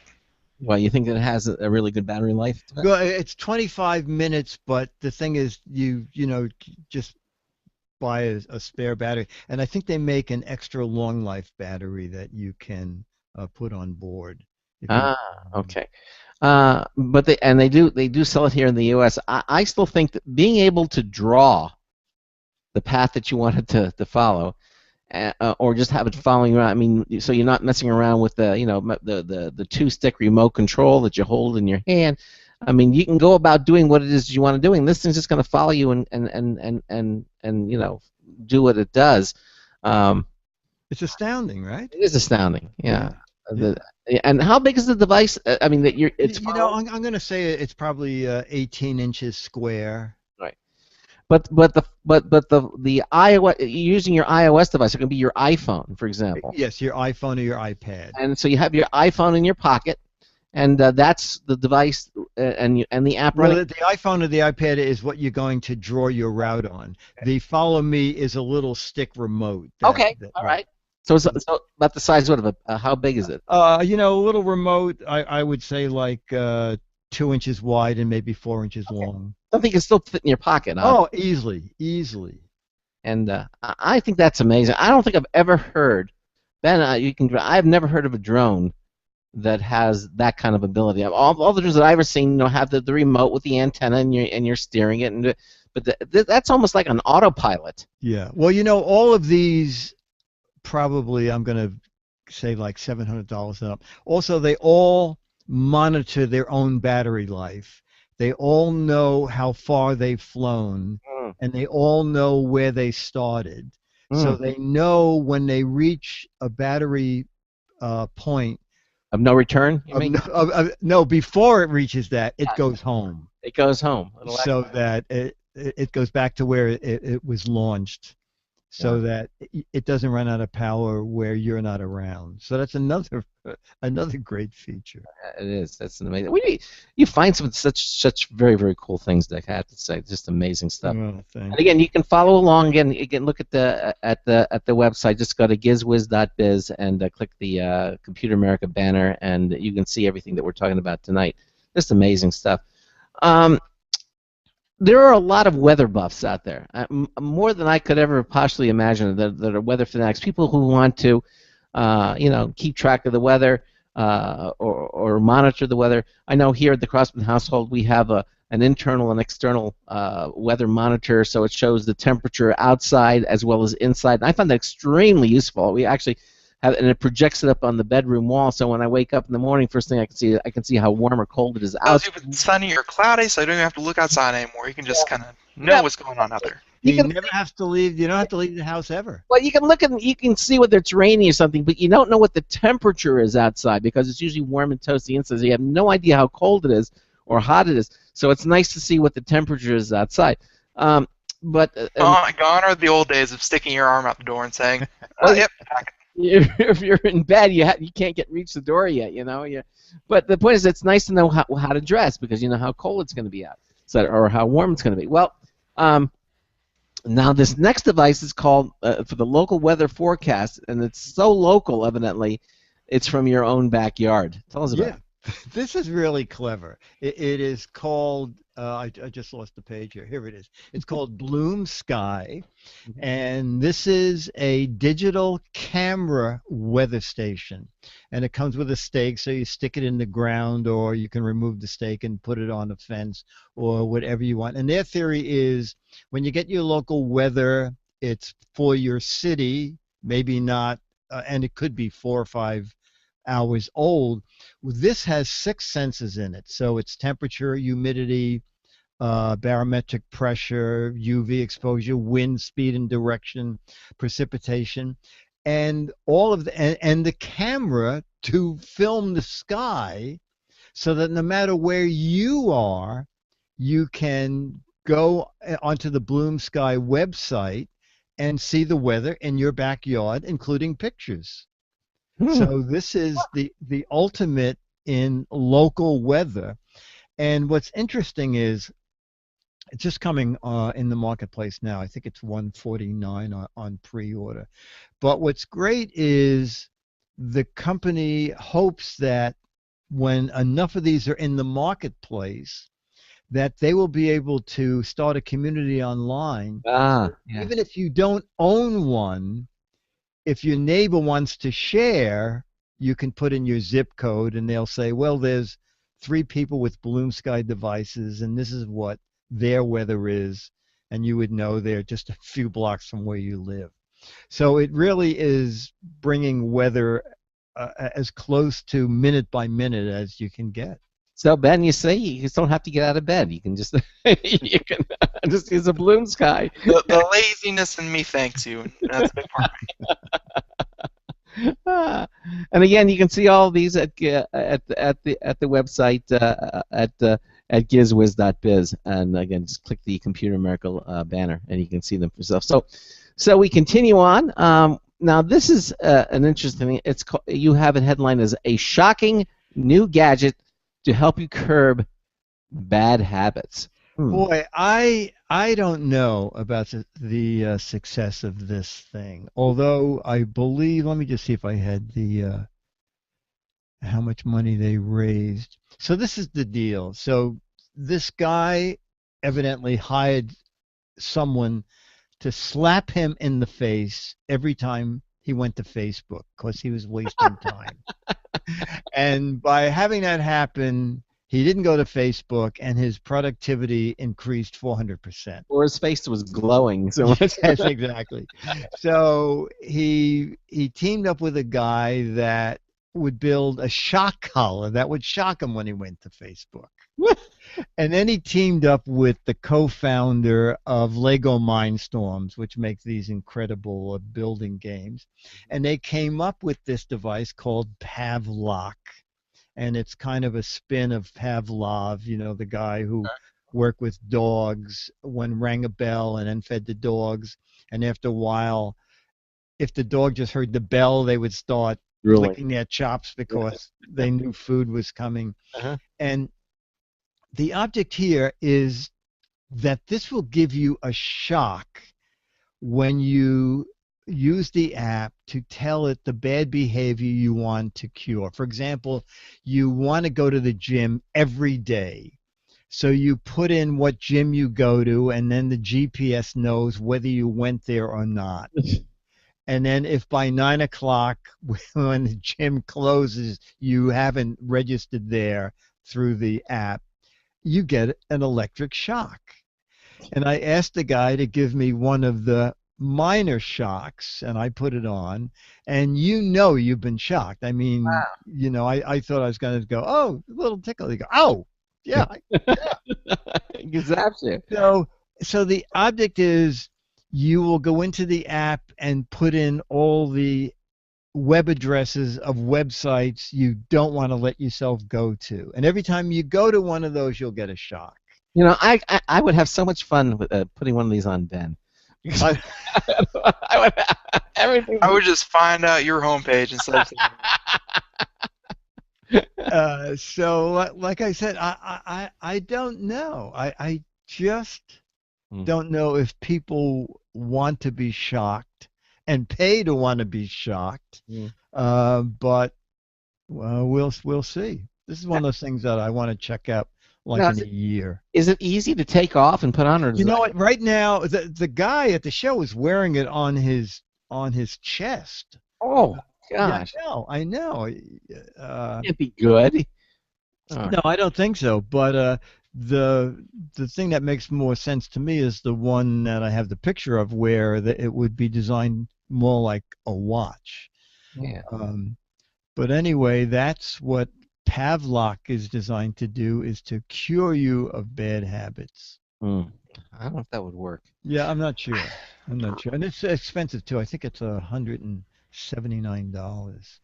I mean, I could see maybe if you're not up out of bed in time, I could put that on bed. You have to get. Oh, there you go. Yeah, okay. That would get them out of bed. Yeah. You know, we actually had an alarm system that was supposed to be ultra loud, and we would put the thing under his pillow so it would wake him up. He is such a sound sleeper. None of that worked. Oh, what was that thing called? The boom? Yeah, it wouldn't wake him up. I mean, he slept. Wow. Honestly, it came with the bed vibrator. Didn't work. The only way that worked was if it came with like a little vibration pod thing that hooked up to the alarm clock, and the only way that worked was if it slipped between the mattress and the headboard, and then it would shake, like it would vibrate against the headboard and make a loud like chainsaw sound. Yeah, that was the only thing that worked. Well, I bet you the shocking thing would work. Okay, if the alarm goes off. You know, raising kids is getting easier every day now that you can put shock collars on it. Shock collar on them, exactly. Who knew parenting was going to become so easy in this technology? Yeah. Exactly. From afar, you don't have to be in the room. Yeah, exactly. All right. Well, after that, shocking your kids. Just shock them. Okay, let's talk about these tiny little robots that have big brains.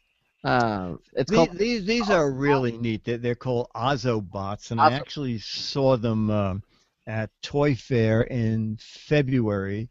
of this year, but they're just reaching the marketplace in the fall.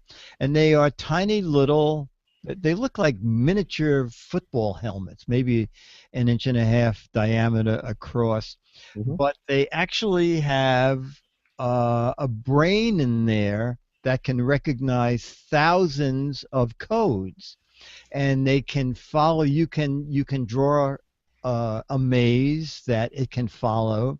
It comes with a little card of colors that it recognizes. Like if you take a magic marker and put a red dot next to a green dot, it'll know that it should get there and turn around and go back. There's another 2 or 3 dot series that'll know that it should speed up until it comes to the next set of dots. It can turn right or turn left. But what's fun about it is that it works in conjunction with your iPhone or your iPad, where different games come up from the app, and you put the Ozo on a bot on the game, and then you try and solve a maze, see if you can get through the maze and get to the end and beat your friend doing it by telling the Ozobot which way to turn.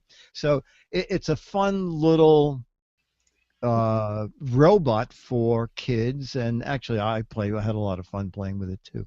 And it's kind of fun because you can actually, it comes with some cards you lay on the table, but as the robot is following the maze on the cards, if you take a piece of white paper and put it up against the card and start drawing, the Ozobot will leave the game he's playing and start following what you're drawing. You can have him do all kinds of things, and then you can lead him back onto the game again. So it's just great fun for $49. This reminds me when I was younger that we had something similar to this, but it was all virtual. Something called Logo, and it was a programming language where you have a little turtle, and you could it was a great way to learn how to program. And okay. Yeah, and so this looks like a much more sophisticated. It is, yeah. Yeah, in other words, instead of being on your screen, it's real. It's not. It's a 3D robot. Exactly. And they cost $99? $99 for a pair or $49 for one. 41. Okay. And again, we have the link to the website where you can see these. Coming up, we're going to be talking about a new kind of Bluetooth speaker. It's a new kind. I mean, there's so many Bluetooth speakers out there. We're going to be talking about a new kind. And also, plush animals that can talk. And also a unique new kind of sound machine coming from Brookstone. All those stories and more are coming up with Dickie Bartolo, the GizWiz. We've got a News Tips Bulletin review from Marty Winston coming up too. Stay with us. We'll be right back. Looking for a best friend? Brother Wolf Animal Rescue has your best friend waiting just for you. The mission is to protect and enhance the lives of companion animals and the people who love them. Their no-kill rescue shelter is open year-round, making it easy for people to adopt their best new friend. This year, Brother Wolf will find homes for over 2,400 orphan dogs, puppies, cats, and kittens. All have ended up as an orphan through no fault of their own. Brother Wolf has created a safe, nurturing environment where these special animals can heal emotionally and physically until they find a lifelong home. Their life-saving transport program brings dogs and puppies from overcrowded shelters in the south to rescues in the north where homes are easier to find. Brother Wolf Animal Rescue is a 501c3 organization. To learn more about their life-saving work and to make a donation, visit their website at www.bwar.org. That's www.bwar.org. Help to realize Brother Wolf's vision when no animal is euthanized for lack of a home. Who's a good boy? Don't complain about your cable bill going up and up and up. Do something about it. Grab a pencil and jot down this special number, 1-866-663-MY-TV. The more cable TV rates go up, the better digital satellite TV looks. So, disable the cable and get more of your favorite channels in 100% digital quality for less money. Call 1-866-663-MY-TV right now to sign up for packages starting as low as $19.99 and up to 4 rooms. And there's no equipment to buy. That includes your free HD TV upgrade, your free DVR upgrade, and your free professional installation. And the best part, the pristine digital picture and sound. Call 1-866-663-MY-TV. So, what are you waiting for? Pull out your major credit or debit card. Call 1-866-663-MyTV. 1-866-663-MyTV. Disable the cable, cut costs, and get more. Call 1-866-663-MyTV. 1-866-663-MyTV.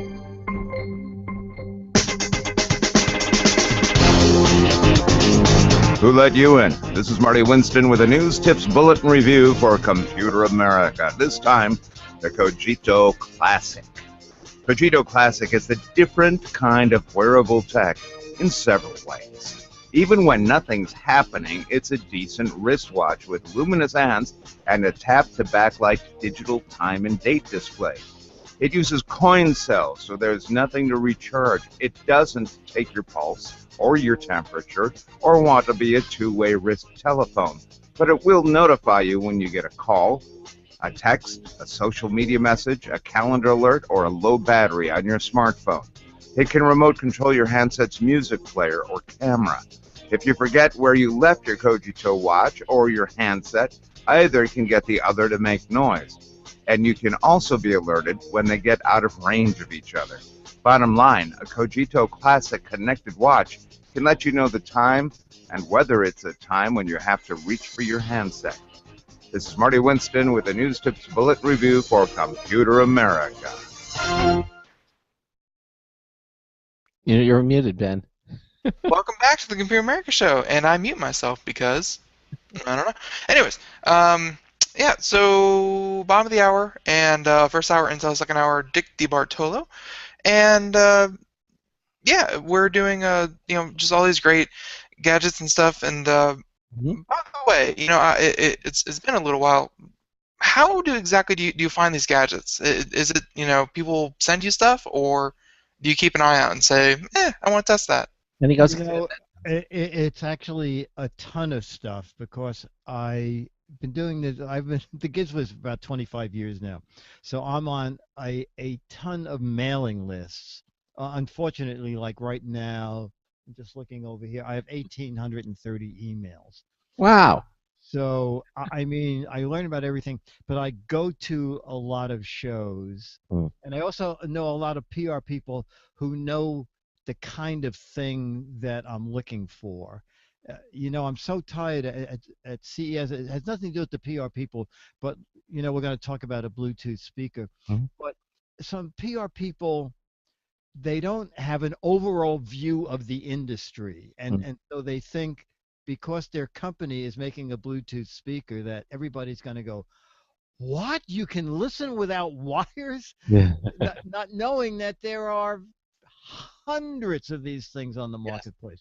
So I just go to a lot of shows, and like at CES, I don't go to any of the conferences. I don't care what Sony is doing and Panasonic. I am in the new products exhibit in Inventors Row. I'm looking for two reasons. One is at CES, the press rarely goes downstairs past the first floor where all the WOW exhibits are.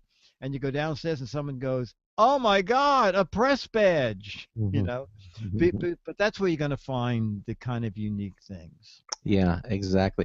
And PR people, I agree with you. Although some of them really are on the ball, and they'll know, and they absolutely.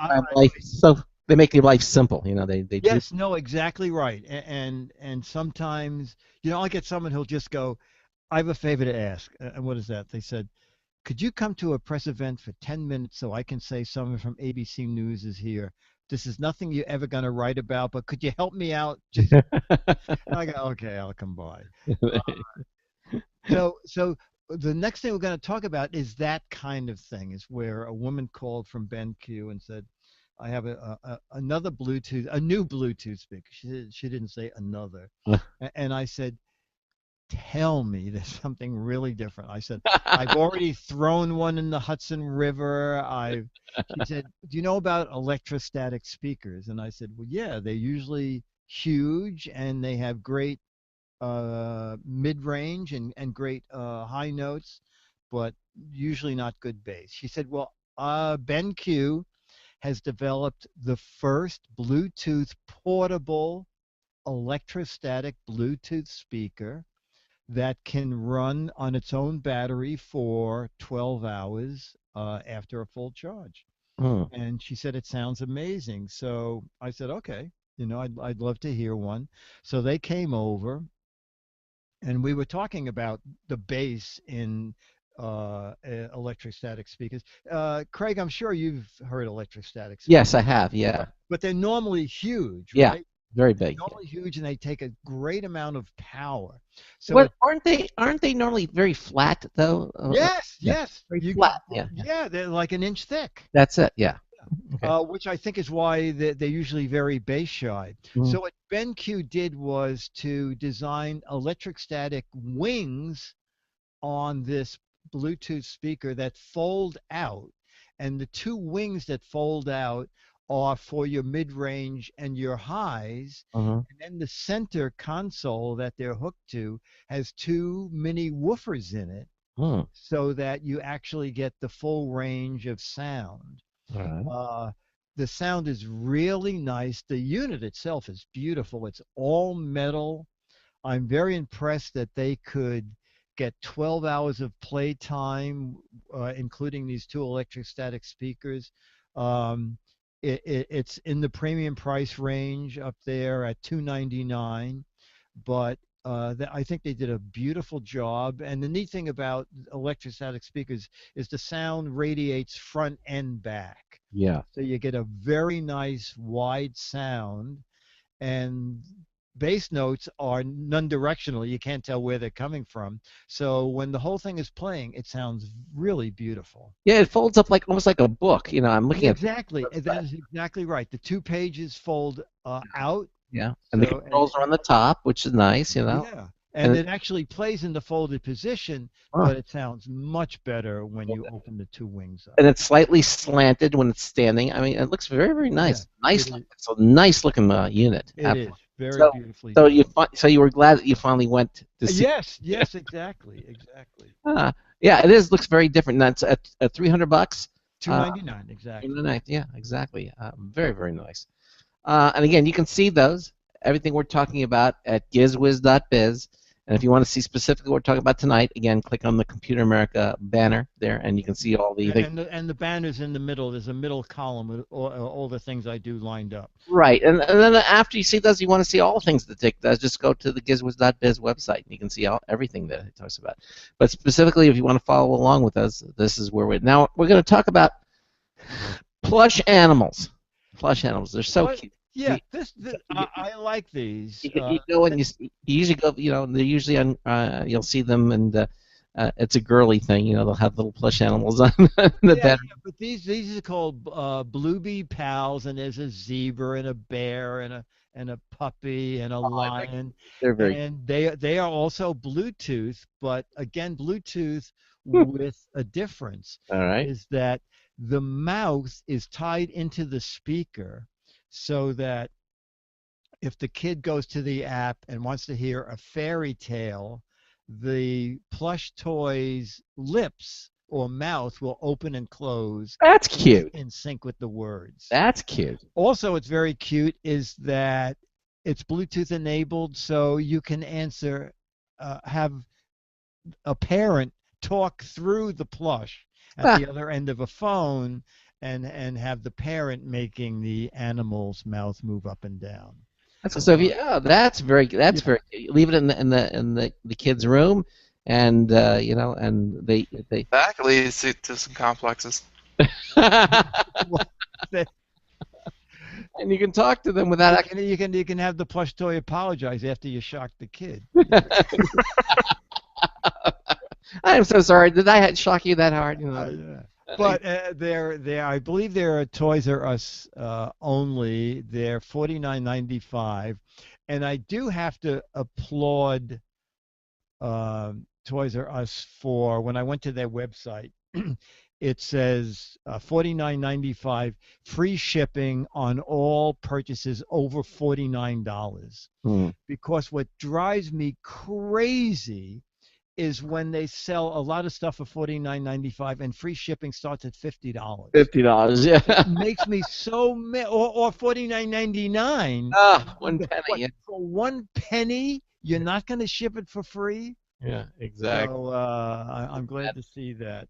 Now, I understand that you can also use this as a wireless speakerphone. Yes. So Absolutely. So if a call comes in and Dad's in another city, yeah, it's fun to hear the voice come out of the Blue Bee Pal. I think it's a clever idea. I think it's very cute. Yeah. I think it's very cute. Exactly. And again, for very, very different. And we seem to be on a sound kick. This next thing, again, we're sticking with sound, but this is a unique new sound machine. Exactly. This is from Brookstone, and I saw this, I think it was at a Pepcom event. And so instead of just doing rain, forest, white noise, they do those things, but then they have a relaxation mode, which is like a musical thing, a renewal mode, and that they worked with sound experts to come up with these tracks. And there's a couple things that are different about this sound machine, is that there's something called sleep mode, where the sleep experts say that if whatever you're listening to starts to slow down in pace, it'll help you fall asleep. So you can put it into they call it the Z mode, Z like triple Z's for representing sleep, so that the rhythm of of what you're listening to starts to slow down to help you fall asleep. What is interesting about this is I sleep with a white noise machine because I just I just need noise to sleep, so it covers traffic or whatever. But sometimes I wake up and my ears are buzzing because the sleep thing is on all night. So this does have white noise, but then you can hit white noise 30 minutes, 60 minutes, and 90 minutes, and then it'll shut off so that you can assume you'll be asleep by the time it shuts off and you won't miss it. What's nice is also if you wake up, you can dial a sound, and there's a very subtle blue light behind each one of those tracks that lights up, so you can see what track you're on. The track starts playing, and then that blue light fades out, so you're back in darkness again.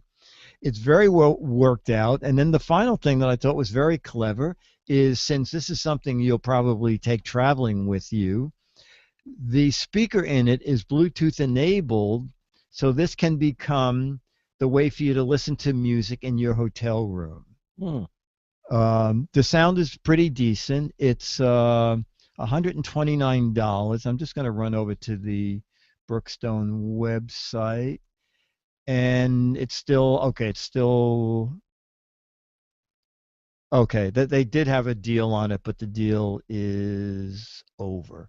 So it's $129.99. Okay, so it came down a little in price.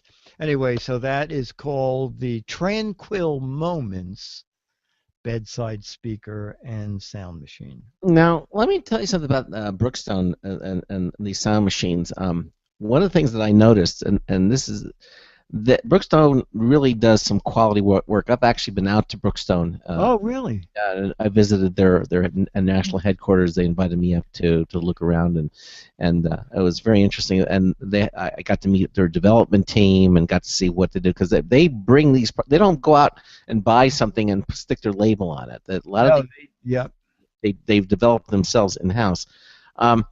One of the things that I noticed about these sound machines from Brookstone is that when I purchased a Brand X one time, and it was like rain or thunder, and after listening for a while, I realized that it was a soundtrack, and I could repeat, right?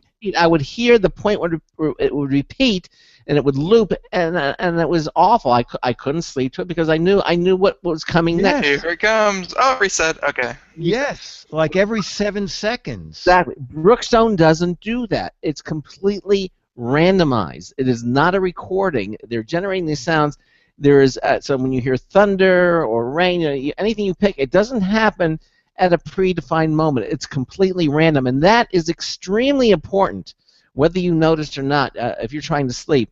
So you never know what to expect. It's like nature. You don't know. It's not going to repeat. And that's one of the really nice things I like about Brookstone and their sound machines. They're completely random, and they do a terrific job. They really do. Yeah, So, no, that's great. It's interesting. There's a company called Demplex that makes fake fireplaces. yeah. The most realistic fire, and I said to the guy, "Why is this so realistic?" And he said, "We found that people's eye retention is about 9 seconds. That they can remember like 9 seconds of movement, and most artificial fireplaces repeat the flame every 6 seconds. And you say fake, fake, fake, fake, fake." Right, exactly. We found a way that the flame doesn't repeat till about 18 seconds, and to you it becomes random because you can't remember what you just saw. And so it's the same with the sound machine. I know exactly what you mean. I had one of those cheapy things, and it was 3 minutes in when I shut it off and said, "Are you kidding me?" The same sound over and over again.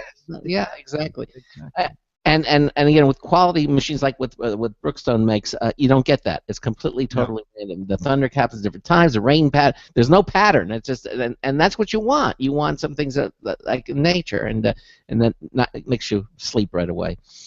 Okay, so let's talk about. This is very, very cute. The Eggheads LED wobble nightlight. Yeah, these are great. These are 3 gadgets that actually they've all come down in price. These are 3 gadgets that are now under $10. The first one's easy to find. It's called Eggheads. It's at Bed Bath & Beyond for under $8, and it looks like an egg. It's like one of those wobble toys. And what's neat about that, it has 5 LEDs in it. When you get up, you leave it on your bedstand. When you get up at night, you just tap it against the table. That turns it on. It gives you 6 minutes of light, or as you're walking, it's going to sense motion and stay on. And then you go back, and when you put it down, just put it down and tap it on the nightstand. It goes off, or shake it, and it will go off. Or if you don't want to do any of that, just put it down, and it'll go off by itself after 6 minutes to save the battery.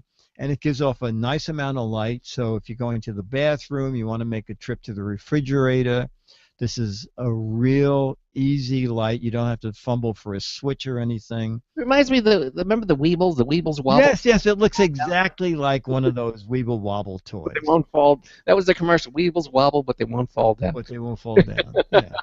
And this now just adds LED and under $8. There you go. Okay. And you said you found 3 different ones. Yeah, quick stand from Night Eyes. Credit card thickness, fits in your wallet, and it is a little stand for smartphones, either landscape or portrait. Small tablets up to 7 inches. You just take this out of the wallet. Part of it's aluminum, so you pop out this aluminum stand, and then you just set it to the angle you want your phone to be at to watch a movie. And it is very sturdy. The front of it folds down to hold your phone, and it folds down wide enough so that if your phone is in a case, it can still hold it. I keep it in my travel pack. It is perfect for standing like the Galaxy Note or a cell phone on a snack tray in an airplane. I have a question for you. Now, again, it looks very, very cool, and it's flat as a credit card when it's folded up, which is nice. I don't know if you know this, but Apple, with their iPhone 6, did not make a dock stand for it. You cannot get a dock stand for the iPhone 6 or for the 6 Plus. The 5S. Apple does not make one. They have the 5S, but that won't fit the 6. Okay. And I asked them why, and I never got a response from Apple. But they don't. That was such one of the nicest utilities. So when you're by your bed, you want to be able to look at it. So my question to you is, Dick, well, can I stand the iPhone up, but can I leave is there room enough so the power cord, can it be powered when it's on this, or I'm not sure. Yeah, because the power cord's on the bottom, and it looks like it's really close to the bottom. And it looks the lip is probably just a 1/2 inch high. that keeps this thing from sliding forward. So it may or may not. Does it go in in an L shape? No. It goes. The phone goes into like a little recess in the dock of the iPhone, and the Lightning connector goes up into it. And the iPhone 6 is the same thing, but it's bigger, and the dock doesn't fit. Yeah, So, I don't know. I don't know if this would hold it or not. Okay, well, I'm just okay. You could see it. Okay. Well, you could put it in landscape mode, and then you wouldn't have that problem. That's true. Yeah. Actually, if you're going to watch a movie, it's going to be in landscape mode anyway. That's true. Yes, it would be. Yes, it would be. Okay. And the third thing, Quickstand is $9.99, as is the Nest. Have you ever seen the Nest? The Yes. Nest is a way to carry headphones. They've been around for like a year. They just introduced some new colors, but it's a little silicone device. You put the earbuds in, you wrap the cable around the spool, then you drop the jack in. Then there's a little flange that folds up over the wire. Then you throw it in your pocket or your backpack, and when you take it out, wires, everything, nothing is tangled up. It's really neat. Now, and of course, we're not talking about the Nest, which is the thermostat. That's what I thought. Yeah, no. No, it is, but this is really nice because it's a clever little way to take up the and keep your earbuds tangle free. They are very, very nice. Now, since the holidays are almost upon us, we're always looking for new things to hang on the tree. And Dick, you've really found something. Yeah, you know what? I was really surprised with this. They're called jingle balls, not jingle bells, jingle balls. Okay. And it's from AR. We all know AR, world famous for speakers. Uh-huh. So this is a Christmas ornament that has a mini. We're back to Bluetooth. We are. A mini Bluetooth speaker in A it. wireless Bluetooth speaker. Okay, yes. But it is really great sounding. They do a silver, gold, a red one. To my eye, the red one is the winner here. Yeah. But what's funny about it is in the packaging, the jingle ball kind of hangs in the packaging, so you can see, what it would look like on your tree. Uh-huh. And I was thinking, gosh, I wonder how you could use this when it's not Christmas. And as I took it out of the package, I thought, you know what? If I just turn this upside down, the thing that's suspending it in the box will become the base. Yeah. The ornament will be upside down. You won't see the little clip that goes on the tree. And it does look like a little desk speaker. So if it turns out that you buy a jingle ball, don't throw out the packaging, because the plastic thing it's sitting in the box in can become a stand for it, and it can become a year-round speaker. Yeah. And as I said, the sound is really. I did it on World News Now, and the host was saying that is a lot of sound for a little guy like that. Very cool. Very cool. But we just can't seem to get away from wireless Bluetooth speakers. That's okay. But let me ask you a question. What if you don't have Bluetooth? Well, then now we've gotten away from Bluetooth speakers. This company, it's called Kinivo, K-I-N-I-V-O, and they make a mini portable speaker that goes with any device that uses the 3.5 millimeter headphone jack. And it has a little built-in amplifier. It has one of those expandable bellows to make the sound better. And a quick 2-hour charge gives you 6+ hours of playback. And folded down, it's really small. You can throw it into a knapsack. So this is also like if you don't have the Tranquil Sounds thing and you want to have something so you have decent sound in the hotel room that can plug right into your device. This is on Amazon a couple days ago for $19. When I first saw it, I thought it was a camera lens when I looked at it. Oh, yeah, no, it does look like a camera I know lens. it does look like a camera lens, but yeah. So it has its own volume control, and it's pretty clever. Now tell us what's coming up next, what you're going to be doing. Let's see, the Mad 20 just came out, the 20 Dumbest Things of 2014. The February 2015 issue, but it should be on sale this week. still doing the GizWiz, and actually the first GizWiz of 2015 will be our 1500th show. Wow. So I'm co-hosting it now with OMG Chad Johnson, but Leo Laporte is coming back to be on that show.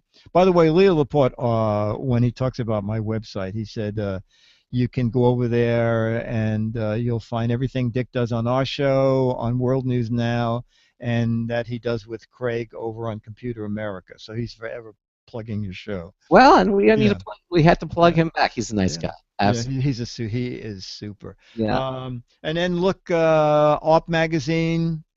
The editor said, "You want to be an AWP?" And I said, "Why do I want to be an AWP?" And he said, "Because the circulation is 22.5 million, the largest in the world." Yeah. And I said, "I want to be an AWP." Yeah, exactly. So anyway, they are doing a feature on people who have sold material to MAD for more than 50 years. Wow. And there are 4 of us, so that'll be out sometime in 2015. Wow. Well, Dick, listen, again, always a pleasure here having you on the show. And Are you going to CES? Yeah, I'm going. Yep, Showstoppers. We'll be out there at Showstoppers. I won't be. I'm going to be anchoring back at here, but we'll be out at Showstoppers. Okay. Is Ben going, or anybody I know from? Sandy Berger will be out there. David Perry will be out there. Oh, okay. Yeah. So the usual. Charles Tendell will be out there. Oh, very good. Okay. So covering all the things that go out there. And certainly love to have you stop by and say hi to everybody when and come on the air and say hello. So it's always fun. And so we will next time we'll be speaking. 90 seconds. It'll be the new year. So happy New Year, Dick. Same to you. The same to you, Ben. The same to everybody listening. Absolutely. Stay with us to the end for our after the show video. And, okay, very good. And thanks to all of you for listening. And again, thanks for Intel being here on the first hour talking about holiday shopping and all the really wonderful tips that Roland Wooster from Intel spoke about.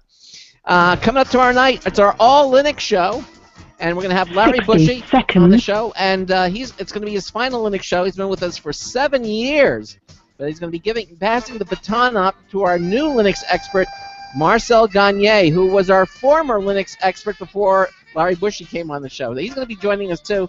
It's going to be a lot of fun. Applications for Linux that I use every day, and they're not just for Linux, is the title of that show, and we hope that you will join us. Anything I've been pushing for a fight to the death, Highlander style, but Craig won't go for it. Well, Anyway, that about wraps up the show, and have a great evening, and we will see you tomorrow night. So until tomorrow night, this is Craig Crossman hoping that your hard disk never becomes floppy. We'll see you tomorrow night. Hey, everyone. You see, he got 10 seconds. I stopped on you now.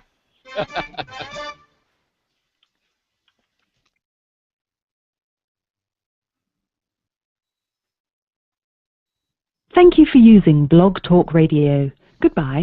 And thanks again for everybody watching us on our live video streaming page. And we will see you, Dick, we'll see you next year. You will. Have a Happy New Year. You too, Ben. All right. Have a good one. Bye, everybody. Okay, bye. Bye. Take care.